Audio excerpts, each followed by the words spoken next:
इस समय बैठे हैं कभी उत्तर बंगाल में कांग्रेस का चेहरा रहे आलोक चक्रवर्ती जी के पास, इंटक के बड़े नेताओं में रहे, लेकिन कुछ दिन पहले आलोक जी तृणमूल कांग्रेस में शामिल हो चुके हैं। आज कोलकाता से सिलीगुड़ी आए तो इनका बहुत भव्य स्वागत एयरपोर्ट पर हुआ। हम आज बात करेंगे आलोक जी से कि इतने लंबे समय तक वह कांग्रेस में थे, फिर अचानक तृणमूल में इन्होंने आने का फैसला क्यों किया और पश्चिम बंगाल विधानसभा चुनाव में यह क्या देखते हैं। जिस तरह से बीजेपी यहाँ लगातार रथ यात्रा निकाल रही है और बीजेपी के तमाम बड़े नेता बाहर से आकर के यहाँ प्रचार कर रहे हैं, तो इस पर तृणमूल कांग्रेस कितना मुकाबला करेगी बीजेपी से, इस सारे मुद्दों पर हम इनसे बात करेंगे। आलोक जी, न्यूज़ फॉर एशिया में आपका स्वागत है। थैंक यू, धन्यवाद आपको। आप एक अभी इधर पिछले कुछ दिनों में बीजेपी के में तमाम तृणमूल कांग्रेस के नेता गए, इसमें पूर्व तो कई सांसद भी रहे, मंत्री भी रहे, इन लोगों ने तृणमूल कांग्रेस छोड़कर भाजपा में शामिल हुए। आप कांग्रेस छोड़कर तृणमूल कांग्रेस में क्यों आए?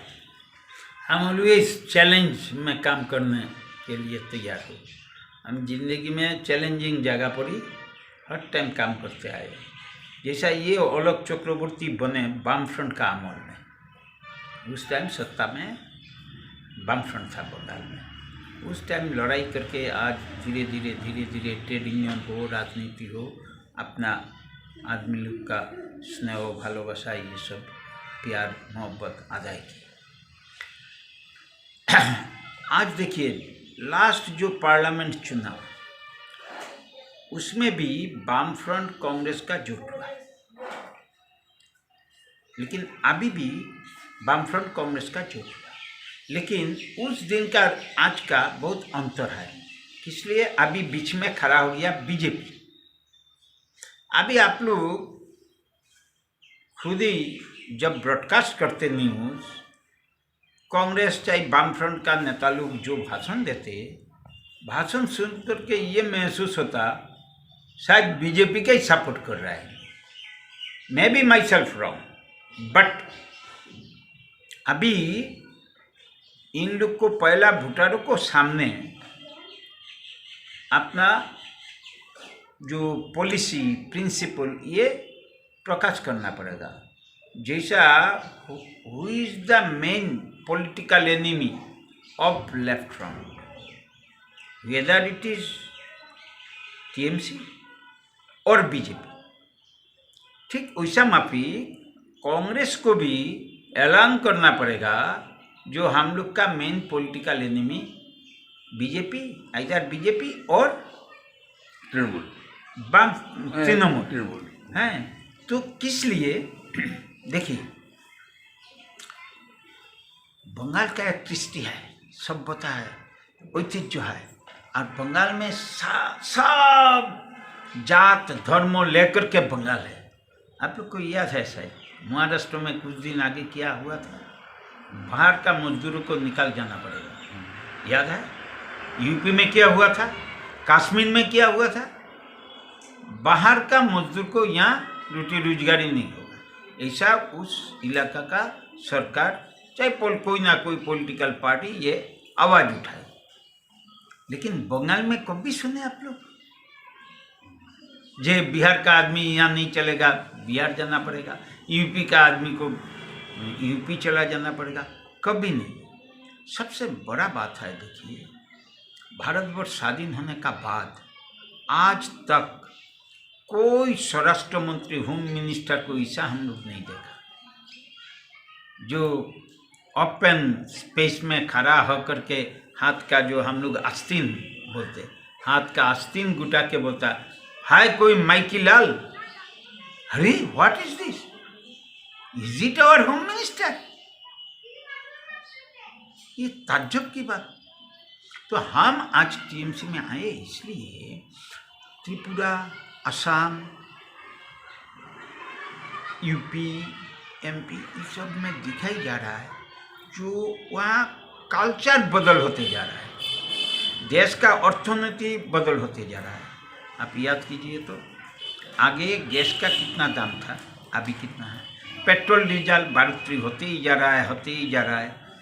और हम लोग का प्रिय प्रधानमंत्री जी नरेंद्र मोदी जी कैसा बोल रहा था, सीना ठोक के 45 इंची ठोक, सीना 56 इंची सीना ठोक के क्या क्या बोला था, कुछ नहीं।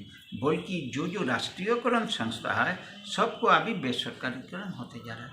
कि नहीं इमेजिन, आज एयरपोर्ट बेसरकारीकरण, रेल बेसरकारीकरण, LIC मुनाफा वाला ऑर्गेनाइजेशन, कोल, सब कुछ धीरे धीरे बेसरकारीकरण हो रहा है। आप इंटक के नेता रहे हैं, श्रमिकों के नेता हैं, कहते हैं इस व्यवसाय के जो निजी हाथों में सौंपा जा रहा है, क्या इसके खिलाफ आप कोई अभियान चलाएंगे? हाँ जरूर चलाते आए। जब हम इंटक में था उस टाइम में भी ऑल सेंट्रल ट्रेड यूनियन मिल के लड़ाई किया, अभी भी करेगा। अभी यहाँ किस लिए, देखिए ममता बनर्जी चाय उद्योग में नया 2-3 प्रकल्प लाया। आगे कितना तलब था इन लोग को, डेली हाजिरा था आपका 67 रुपया, अभी वो 202 रुपया आया। चार सुंदरी प्रकल्प करके उन लोग को घर दिया जा रहा है। मैंने ये आवाज़ उठाया था आज से कितना साल आगे। मैंने ममता जी CM को डेपुटेशन दिया था बागडोगरा एयरपोर्ट में, याद है मुझे। और उसमें मैंने बोला था यदि कोई आदमी सरकारी ज़मीन दखल करके बैठेगा, रेल का ज़मीन दखल करके बैठेगा, उन लोग को आप लोग पट्टा देते। और बागान का मजदूर 150, 200, 250 साल से बैठा है, उन लोग को क्यों नहीं पट्टा होगा? ये मुझे पूरा याद है।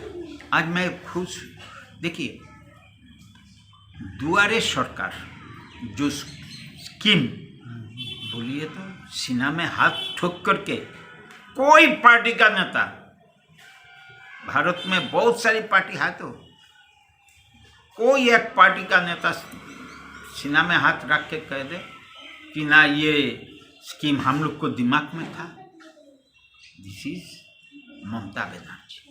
ममता बनर्जी ने दुआरे सरकार, हम लोग का आम आदमी हर टाइम, देखिए सरकारी जो कानून तौर पर है ये सब में इधर उधर भटक जाते।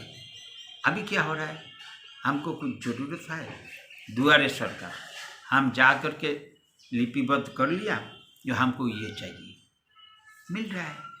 लेकिन एक चीज देखा था कि सरकार योजना तो बहुत अच्छी बनाती है, सरकार की नीयत साफ रहती है, लेकिन जो उसको पालन कराने वाले अधिकारी होते हैं, कर्मचारी होते हैं, जब ये भ्रष्टाचार में लिप्त रहते हैं तो आम आदमी को योजना का लाभ नहीं मिलता है। आपने सही बोले।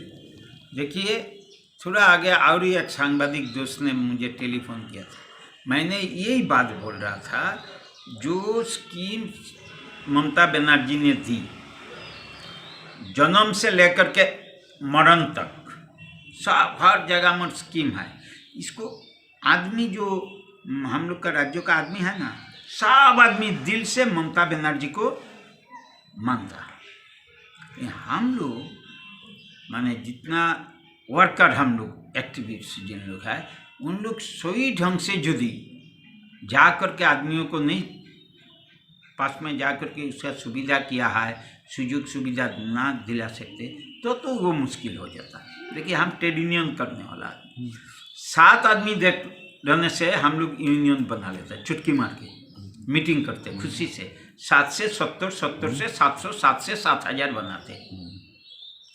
नड्डा जी क्या किया, जंगल महल झारग्राम में जा करके देखा मीटिंग में आदमी कम आए, गाड़ी से नहीं उतरा, निकाल के चले। This is the difference between one trade unionist and the one politician, for which हम लोग को एक कहावत है, a politician cannot be a good trade unionist, but a trade unionist can be a good politician. As because हम लोग जब trade union का यूनियन बनाते ना, वो जो नीचे जो क्या बोलेगा उसको, घर का खुटी जैसा होता ना, खुटी का नीचा ठीक से यदि सख्त नहीं होगा तो बहुत गड़बड़ हो जाता।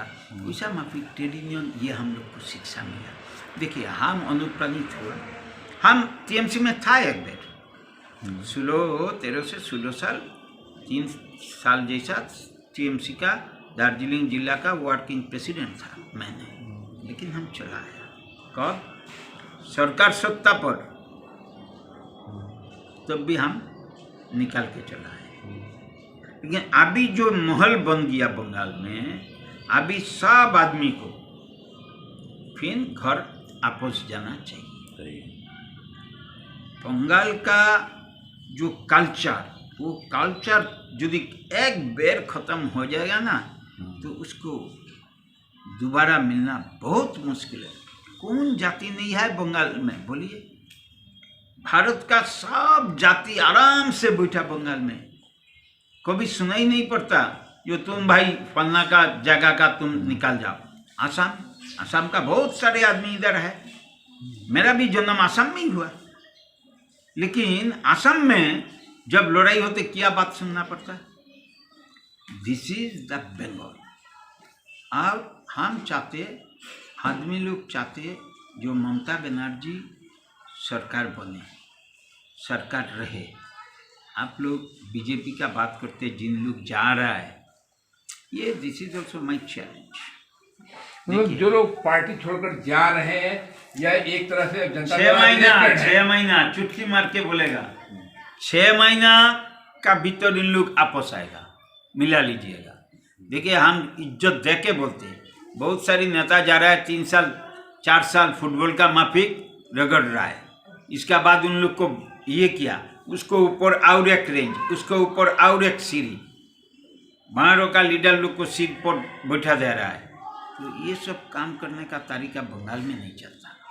और ये भी सुन लीजिए, आपको सही बोल देते, बंगाल में ममता बनर्जी को सपोर्ट में सब आदमी है, और सरकार सत्ता पर ममता बनर्जी रही, ये निश्चित तौर पर सुन लीजिए। मैं आज कलकत्ता से आया, कलकत्ता आम आदमियों का साथ बहुत भेंट गुट किया है, बीच में थोड़ा नाराज हो गया था कोई मामला लेकर के, लेकिन अभी इन लोग को महसूस हो रहा है, अरे बीजेपी पार्टी का state president open public meeting में भाषण दे रहा है, पुलिस लोग को मुख में पेशाब कर देगा। दिलीप घोष नहीं बोला? आप लोग क्या सोचते? दिलीप घोष क्या सोचते आपका को? क्या सोचते पब्लिक को सामने माइक में बोल देता। और एक बीजेपी का नेता क्या बोला? थाना का छत पर जाके मीटिंग करेगा। तो ऐसी भाषा बोलने वाले और एक नेता क्या बोला? ओपन बोला। आप लोग पेपर में, आप लोग न्यूज में, मीडिया में प्रचार भी किए। क्या बोला? जो पुलिस लोग हम लोग को बात नहीं सुनेगा, उन लोग को हम लोग पेंशन काट देगा। बोला कि नहीं बोला? तो सत्ता पर आने का या आगे इतना आवाज, तो सत्ता पर आने से क्या होगा तो पता ही चल रहा है। यूपी में धर्षण चल रहा है, पैसा माफी गया भी शुरू हो जाएगा। और ये बंगाल का वोटर, वो पहाड़ से जंगल तक, चाहे कोलकाता बोलिए, जो कोई डिस्ट्रिक्ट बोलिए, कोई साथी लोग सोच रहा है कि पार्लियामेंट में इतना वोट मिल गया बीजेपी को, तो असेंबली में भी मिलेगा। अरे दादा, दिल्ली में सत्ता पर कांग्रेस था, बंगाल में सीपीएम था, वाम फ्रंट। हम लोग क्या देखते थे? असेंबली चुनाव में लेफ्ट फ्रंट का वोट, पार्लियामेंट चुनाव में कांग्रेस को वोट। न क्या झूठ बात, यही हो रहा है। पार्लियामेंट में बीजेपी को मिल गया, इसलिए वो लोग सोच रहा है हम लोग असेंबली भी जीतेगा। इतना लड्डू नहीं है जो पकड़ लिया और खा लिया, वो नहीं होगा। मतलब विधानसभा चुनाव लड्डू नहीं है जो बीजेपी सोच रही है कि हम पका लेंगे और खा लेंगे। एकदम नहीं। कितनी सीट तृणमूल कांग्रेस को मिलेगी इस बार? देखिए, ये तो हम लोग का लीडर लोग ऑलरेडी बोल चुके, सत्ता पर हम लोग आएगा ये तो निश्चित। और बीजेपी को हार्डली 30 से 50 का ऊपर जाएगा बोल के तो मेरा हिसाब नहीं है। मतलब बीजेपी 50 सीट से ऊपर नहीं जाएगी, यह कहना है। अभी हाल में कांग्रेस छोड़कर तृणमूल कांग्रेस में शामिल हुए उत्तर बंगाल में कांग्रेस के बड़े चेहरा रहे आलोक चक्रवर्ती जी का। आपने आलोक चक्रवर्ती जी की और भी बातें सुनी। इनका स्पष्ट करना है कि बीजेपी के लोग अभी से अधिकारियों को, पुलिस वालों को जिस तरह की धमकी दे रहे हैं, वह यदि वह सत्ता में आ जाएंगे तो बंगाल की संस्कृति नष्ट हो जाएगी। तो आलोक जी से हमारी बात हो रही थी। आलोक जी, न्यूज़ फॉर एशिया से बात करने के लिए बहुत बहुत धन्यवाद। धन्यवाद आपको भी।